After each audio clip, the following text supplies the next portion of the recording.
13 WMAZ Morning starts now. Well, it's the tale of two stories, 72 in Vidalia, but 58 in Monticello. A cold front's working its way through central Georgia. We'll talk about what that means coming up.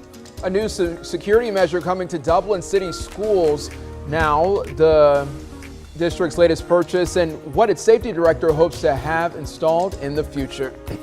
Education proposals coming from Georgia's governor in his re-election bid, what he supports, and a closer look at Stacey Abrams' economic plan. And beyond the jersey, how an NFL player is aiming to enrich the minds of students at a school he once went to.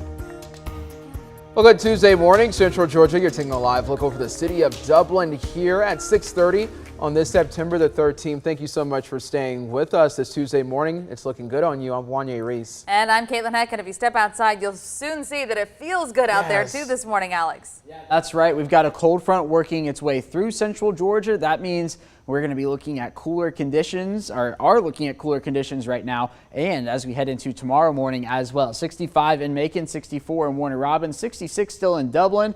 And as we work our way through the morning hours, I suspect we'll all at least get into the 60s at some point. And for tomorrow morning, we're going to be talking about widespread numbers in the 50s. So again, a cool morning to start here in the Peach State. We're running 10 degrees below where we were yesterday in Putnam County. Same for Upson County, 6 degrees below in Macon and 8 degrees below in Warner Robins. Drier air also coming in on the backside of that front. That means we are going to be in store for a nice day here in the Peach State as high pressure takes control. 83 going to be the high temperature. It will be warming up fairly quickly into the 70s fairly quickly and then into the 80s. Sunrise comes your way at about 7:17 this morning. Coming up in a few minutes, we'll talk about the details of the lower humidity we have on the way and the cooler mornings and warm days. Are they here to stay, or is this just a tease of fall and we revert back to summer? All that comes your way here in a few minutes.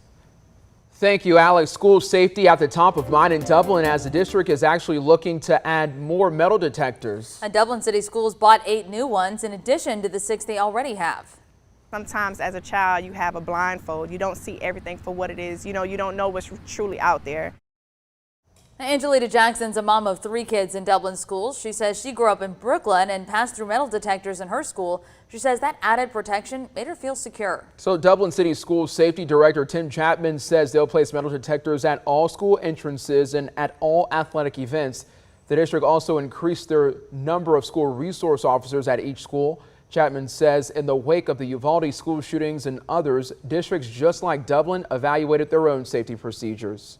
To make sure that our young kids, our faculties, that they are very safe, in the classroom. Of all places, you should feel safe. Well, Chapman says he is constantly looking to see if they can add more metal detectors to ensure the safety of students and staff on Dublin campuses. In the future, he hopes they can install an interior door system to lock school doors from the inside in the case of an active shooter. 6:33 right now, Bibb County deputies are searching for 2 men who robbed a Macon gas station. The sheriff's office says it happened just before midnight at the NOMS gas station on Martin Luther King Jr. Boulevard. And investigators say 2 men went into the store with guns, demanded money from the clerk, and then ran off after getting some cash. If you have any information, you can call Macon Regional Crime Stoppers. That number at the bottom of your screen, 1-877-68-CRIME. Again, it's 1-877-68-CRIME. Now to 3 other headlines that we're following for you right now. This morning, Bibb investigators are still trying to figure out who's responsible for a deadly weekend shooting at a Macon business. The sheriff's office says it happened early Saturday morning at the Rodeo Bar and Grill on Maianoa Avenue.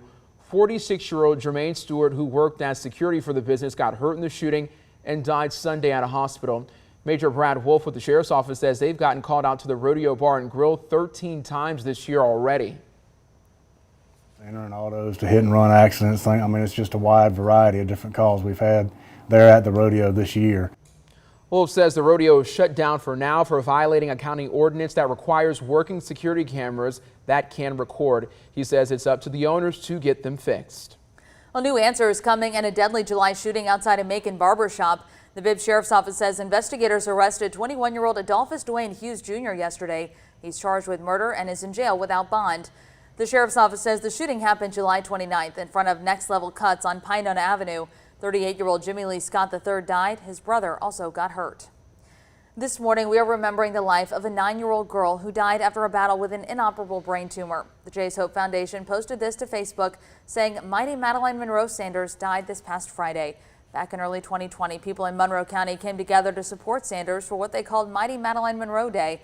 Businesses donated part of their proceeds to help Sanders, who was in a hospital in Atlanta at the time. Jace Hope says there's a visitation Friday at New Providence Baptist Church in Monroe County from 6 to 8. A celebration of life service happens Saturday at Rock Springs Church in Milner at 2 p.m. Certainly sending our condolences and prayers to her family. Yes, you're exactly right. It's now 6:35 here on your Tuesday morning in state news. The Cobb County community continues to mourn the lives of 2 deputies shot and killed in the line of duty last week. But now there's a warning about scammers who may try to take advantage of those wanting to give back. The Cobb Sheriff's Office reminds people that the Cobb County Sheriff's Office Foundation is their official site to receive donations for the family. They also say if you give through a GoFundMe campaign, make sure you are only using a link shared by the families of those fallen deputies. Jonathan Kalowski and Marshall Irvin Jr. got shot while trying to serve a warrant in Marietta last week. In election headlines, Republican Governor Brian Kemp is discussing his K-12 education proposals for his re-election effort. He says he wants Georgia to provide grants to school districts to help students catch up on what they didn't learn because of the COVID-19 pandemic. The incumbent also wants to expand the number of school counselors, encourage teacher aides to become full-fledged teachers, and pass a law requiring school lockdown drills. Governor Kemp faces Democratic challenger Stacey Abrams in the November 8th election. Abrams unveiled her economic plan in August. It includes using the state's $5 billion surplus to raise a teacher's starting salary to $50,000 and restore free technical college for Georgians. Well, still ahead, the Otis Redding Center for the Arts won't sit on the dock of the bay. It now has a chance to sit in downtown Macon. The decision coming from Planning and Zoning, and when the Redding Foundation hopes to have that building done. That is coming up.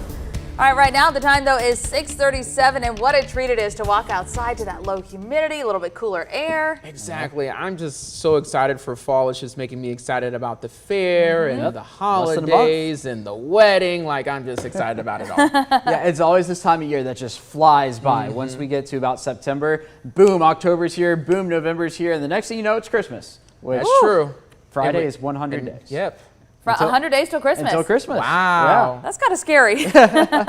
So my anxiety shot up a little bit. We got big things happening in our lives, Caitlin. Exactly. So we're trending in the right direction. It made it to 87 yesterday. Average was 89, so technically below that year departure. Still up over 4 inches of rain on the year as you take a live look at Dublin. Again, we've got much lower humidity on the way today, cooler mornings and the warm days. And that starts right now. 48 in Blairsville, 54 in Rome, so cooler air towards the north. You head down towards the coast, we've got 71 in Savannah, 76 in Brunswick, Georgia this morning. So yes, obviously there's a front draped across the state. Also on the back edge of that front, drier air. Talking about dew points in the low 50s up in northern Georgia. We'll be seeing that here in central Georgia as we head through the day today. Across the southeast, it is a cool morning to start. 55 in Columbus, Mississippi, 58 in Little Rock, Arkansas, about 59 in Monroe, Louisiana. Somewhat of a similar setup there, and they're close to 60 there. Meanwhile, 76 down along the coast there in New Orleans. So as we head through the day today, not going to be looking at any rain chance, only to 80 degrees by about the noon hour. If we were looking at a temperature in the 90s, we'd be in the mid to upper 80s by the noon hour. So it's certainly going to be a noticeably cooler day across central Georgia with a light wind from the north. Then for tomorrow morning, noticeably cooler. How about 58 potentially right around 7 a.m., 59 in Forsyth. That's the thing. It's not just to the north. It's going to be all across central Georgia. 56 in Dublin, 56 in Wrightsville. It's going to be a cool Wednesday morning. And then we're going to be right back to the heat for tomorrow afternoon, talking about highs back into the mid 80s. And we're going to do the same song and dance on Thursday. All of the temperatures just a few degrees warmer, meaning we don't quite get into the 50s area wide, but still low 60s on Thursday morning. And then once we get into Thursday afternoon, talking about 80s. The humidity also going to be noticeably lower today. In fact, it's going to be borderline pleasant and not just comfortable. But by the time we get to tomorrow and into the weekend, we are going to be humid once again, but not as humid as we've been for the past few days. So when you think about it in the grand scheme of things, it's not going to feel quite as bad as it had the past few weeks. Well, as we head into the next few days, we are going to be looking at those low temperatures. Again, 50s tomorrow and then 60s for Thursday through about Saturday. And again, that is compared to the 70s we've seen for the past little while. So into the 70s fairly quickly, 79 by about 1 p.m., topping off somewhere right around 83. A cool morning, but we will be warming up quickly. Sunrise is at 7:17 this morning. And as we get further into the month of September, all the way until we adjust the clocks back an hour in November, we're going to be looking at that sunrise time continuing to get later and later. And in fact, it's doing so quicker now. Then for tonight, 7:43 will be the sunset. Once the sun does set, look for an overnight low right around 59 before you get your Wednesday morning started. That will be the coolest morning we've seen here in Central Georgia since mid-May. I believe May 15th is the date under some mostly clear skies. The 7-day forecast shapes up like this: 86 for Wednesday, 86 for Thursday. Again, cool starts both mornings. And then notice a 10% chance of rain comes into the picture on Friday, and that will actually stick around through the weekend and into next week. That's thanks to the wind shifting, becoming a little more southerly. We pick up a little more moisture, but all in all, the odds of staying dry over the course of those 4 days are very high. So certainly get outside and enjoy it this weekend. Going to feel pretty nice here in Central Georgia.